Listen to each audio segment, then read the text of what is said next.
All right, let's dive into a word that's just everywhere. Meritocracy. We're going to break down what it means, like really means, where it came from, and how people use it today. And, don't worry, we'll keep it fun and to the point.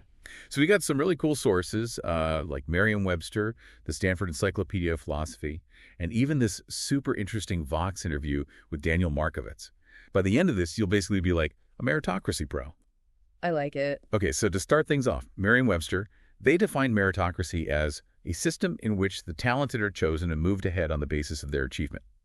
Seemed pretty clear, right? Yeah. But then you look at the examples of like how to use it in a sentence, and it's like, whoa, things get a little more complicated, Yeah, for sure. One example even says that like in a meritocracy, only the elite would have real chances for self-fulfillment. And another one mentions how even in systems that say they're based on merit, like connections can still matter a lot. It's like the dictionary is already kind of hinting that maybe meritocracy isn't so simple after all. It's true. It's like they're acknowledging that there's more to it than meets the eye. The word itself, like where it came from, is actually pretty interesting too. I love a good origin story. Tell me. So get this. Meritocracy, the word itself, was actually coined in 1958 by this British sociologist, Michael Young. Oh, wow.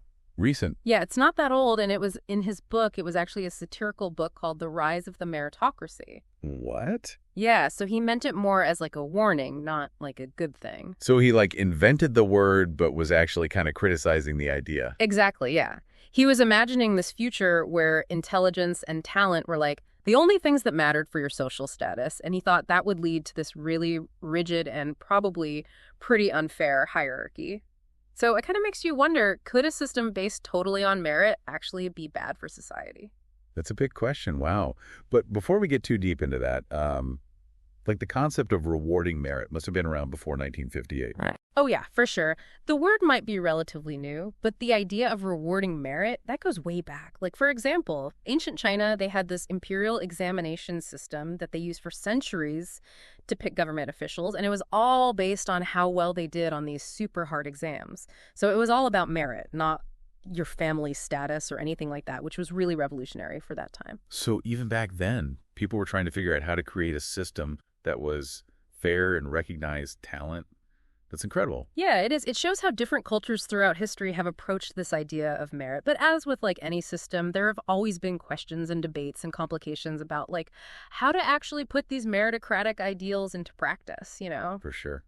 And speaking of complications, our Vox interview with Daniel Markovits, he just jumps right into the modern critique of meritocracy. He argues that while the idea sounds good, like in reality, it often creates a lot of problems. Oh, yeah. Markovits actually calls it a trap. Like, he thinks that this constant pressure to be the best can actually hurt everyone, even the people who seem to benefit from it. That's kind of mind-blowing. Yeah, he makes this really interesting distinction between what he calls superior education and excellent education. So superior education is all about just being better than everyone else. But excellent education, he says, focuses on actually developing real skills and knowledge. That is an interesting distinction. Makes you think, are we so obsessed with just being better than others that we've kind of lost sight of what it really means to be excellent? What do you think? I think it's definitely something worth thinking about. It's a really good question, and like, especially in the world we live in now, right? It's so competitive. Yeah. And Markovits, he argues that this whole like chasing after superiority, it can actually lead to anxiety and burnout, and like even people who are successful, like conventionally successful, they might not actually be, thriving. Even the people at the top, they might not actually be happy. That's kind of depressing. It is, yeah. But like, if we zoom out a little, how much of this is about the system itself versus how we as individuals, like how we approach it, Right. That's a good question. And this is where things get even more interesting. So the PMC article that we have, it goes into the practical challenges of actually like evaluating merit. And they point out that even if you have the best intentions, it's so hard to just judge people based purely on their abilities. Yeah, I could see that. Think about it, right? Like personal biases, how organizations are structured, societal norms, all these things can like cloud our judgment. So it's almost impossible to create a system that's totally objective. So even if we wanted to have a perfect meritocracy, these hidden things would always be there, messing things up. Pretty much, yeah. They even ask these questions in the article, like, Is the authority and status you have at work really a reflection of the effort and time you put in? And Hello. have you ever felt discriminated against for reasons that have nothing to do with your actual skills? Like, really makes you think. Those are tough questions. I bet a lot of people listening have probably been in situations like that. It makes you realize that even in systems that say they're based on merit, there's often all this stuff going on behind the scenes that's not fair at all. Exactly. And to make things even more complicated, like the whole idea of what merit is, that's constantly changing too. Oh, right, yeah. What's considered meritorious in one place or a time period might be totally different somewhere else, or even just a few years later. It's kind of a moving target. So if merit is always changing, how do we even design a system that accurately reflects it? Like, it seems impossible. And that kind of brings us back to language, right? Like how we use this word meritocracy. Absolutely. It's not just about achieving success. It's about how we decide what success even means. Like, what are the criteria? So when we hear someone talking about meritocracy, we need to think about what they mean by merit and remember that there might be biases and limitations built into the system, even if they don't realize it. Exactly. And like, to go even deeper, we need to think about the ethics of a system that puts so much emphasis on individual achievement. Is that really the best way to organize society? It's like if we're always trying to be better than everyone else, does that mean we lose out on things like collaboration and compassion and community? Is that kind of hyper-individualism actually sustainable in the long run? Yeah, those are some big questions, and there's no easy answer.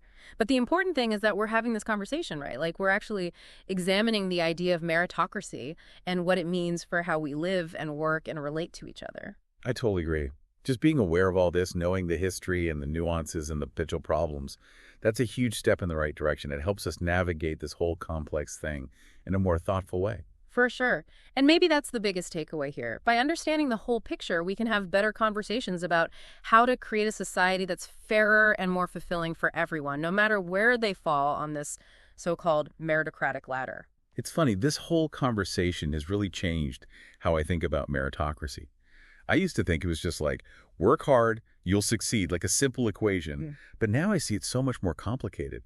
Like there's all this history and different definitions and even bias baked in. Yeah, it's a really good point. It shows why it's so important to be critical of these buzzwords we hear all the time.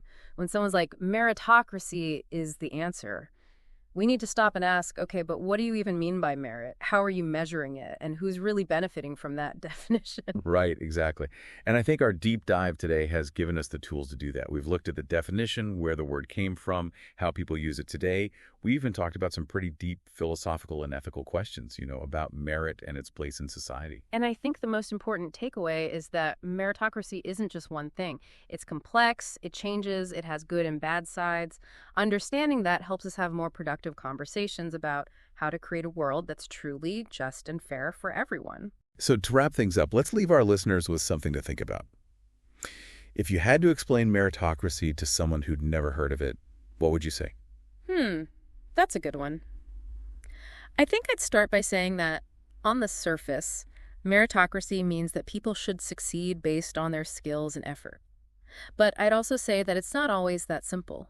I talk about the history of the word, the possibility of bias, and how we need to be careful about any system that claims to be totally fair when it comes to rewarding merit.